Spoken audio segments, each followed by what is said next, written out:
Spider-Man Homecoming is out this month. Long have we awaited a Spider-Man movie that for once didn't botch classic villains with bad acting and casting. I like being bad. It makes me happy. And didn't twist the ideas that Spider-Man is all about. Leave Gwen out of it. You just kissed me. Finally, we will get to see Spider-Man expand on his entry into the Marvel Cinematic Universe. But what will this mean for Spider-Man's future in films?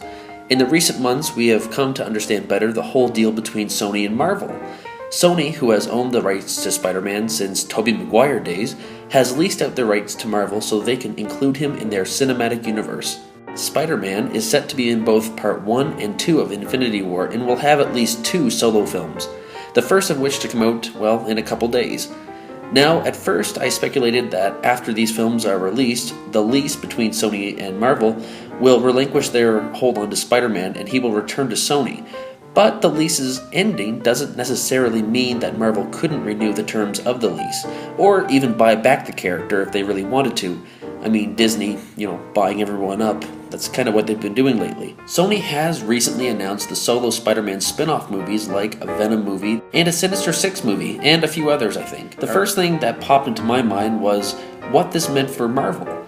What effect is introducing many of Spider-Man's iconic villains in the films outside the MCU have on the Spider-Man stories Marvel can produce? In Spider-Man Homecoming alone, there's Vulture, the Tinkerer, Scorpion, well, maybe at least a cameo, the Shocker, and, from what everyone speculates, Hobgoblin, and even the Prowler. A few of these, I imagine, are purely cameos, probably setting up for a sequel, but that's still a handful. This might be the result of the lease agreement that Marvel can only use so many characters and Sony can use the remainder to start a Spider-Man spin-off series. The big one I wanted to touch on was the casting choices. Casting has been a big topic of discussion surrounding Spider-Man movies ever since the dreaded Spider-Man 3. I like being bad.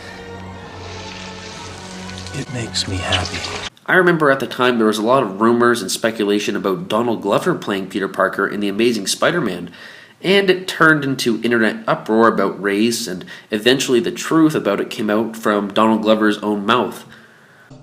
They were talking about on this geek blog about making Spider-Man, they're redoing it. Maybe they should make it real different, make it kind of like dark and edgy like the Dark Knight and put it in modern day times and stuff. Spider-Man maybe doesn't have to be white. Maybe he can be black or Hispanic or something like that. And then somebody put a big picture of me in the comments. It was like, Donald Glover can play Spider-Man. He's nerdy. And I was like, okay. And somebody sent that to me, so I was like, oh yeah, I'll put that up. So I put it up on my Twitter, and I was like, oh, Donald for Spider-Man, let's do this. And that's when the world went crazy. And half the world was like, Donald for Spider-Man. We're only going to watch the next Spider-Man, and Donald Glover's playing Peter Parker. And the other half was like, he's black, kill him! And he's so fast. He's so fast.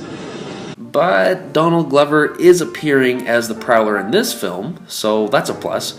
Tony Revolori, who you may have seen in the Grand Budapest Hotel and other films, was cast as Flash Thompson, the brutish stereotype jock bully that torments Peter Parker.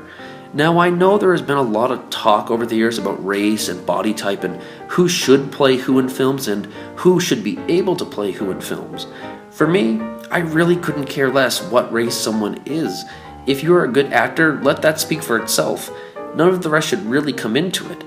That is, unless you're Tom Cruise auditioning for the role of the main character from 12 Years a Slave, then maybe you probably should talk about it. I believe race should only come into play when it is relevant to the project, like a period piece on war, politics, and historical events, or even true stories.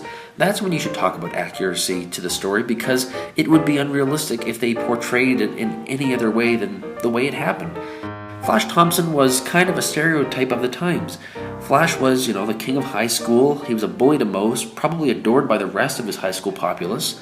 He was probably white because it was 1963, and for comic artists and writers at that particular time in history, that was probably the norm. It's true that these stories and characters can be adapted to different eras in time to make them more realistic to the time period they are created in and take place in. I think Tony Revolori is a great actor who I've enjoyed in other films. He wouldn't be my first choice for Flash Thompson, though. But before any social justice warriors draw their swords and jump in on this, let me state clearly here and now, it is because he doesn't strike me as the brutish jock, king of the campus, bully stereotype that Flash Thompson is. Now, you can blame that on typecasting or whatever, but I truly think before we talk about race, we should talk about the actor's ability to act and fulfill a role, because that's what they are being hired for. Now, again, that also depends on the project itself, like I said earlier, and the relevance of those sort of details. Now, on a side note here, unrelated to Spider-Man, all this talk about who's going to play Wolverine next in the movie, some people are saying, Tom Hardy, and I think that's an awesome pick because I love Tom Hardy. But I think another great actor for that would actually be Idris Elba. That's a personal fan pick of mine. I don't know if anyone else has ever thought of that, but he'd be one of my first choices.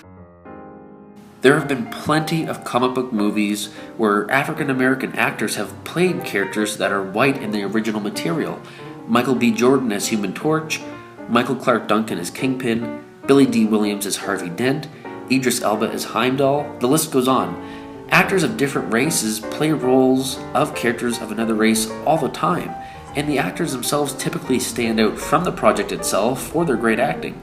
Except for Fantastic Four, but I don't blame Michael B. Jordan. I think that movie genuinely was destined to fail like all the other Fantastic Four movies. I think you and I are destined to do this forever. So that's my spiel on the whole race discussion surrounding this movie and, well, to be honest, every other comic book movie, superhero movie, video game, whatever movie adaptation where people get up in arms about, someone of a different race playing a character of a different race. Personally, depending on the film, I believe ethnicity can be a relevant topic, but when it's relevant to the project itself. I fully expect Spider-Man Homecoming to be a great movie. So do you agree with this? Disagree with it? Please let me know in the comments what you genuinely think about this kind of stuff. That's all I have for today, so thanks for watching, and you'll probably hear from me again after Spider-Man comes out.